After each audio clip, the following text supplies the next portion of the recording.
Playboy magazine, because of our targeting their advertisers, were no longer financially viable in Australia, and they bit the dust.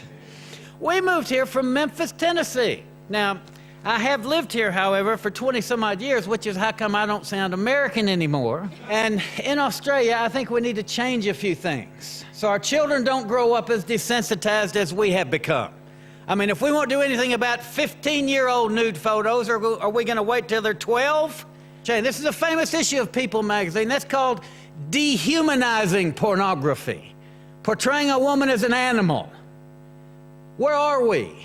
What have we become? How bad are we going to let it get before we decide to say no more? It takes 0.3 of a second for a visual image to be permanently embedded in your brain and will never leave. 0.3 of 1 second, yet here we are in Australia displaying this smut to our children, and it'll never leave their minds. Your children, it's right at their eye level. They're becoming desensitized to the pornographer's portrayal of women and accepting it as normal. I would go to jail for putting the same stuff on television in America that you have here in Australia.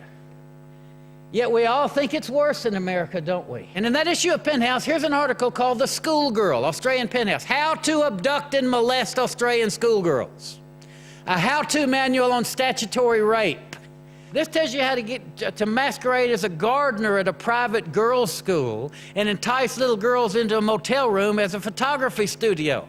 Well, then you have articles about molesters going around private girls' schools enticing little girls into motel rooms masquerading as photography studios. Copycat crimes. Well, don't we care about our children? Pornography is causally related to sexually violent behavior. You want to know why we have the highest rape in the world? Because our pornography is so prevalent.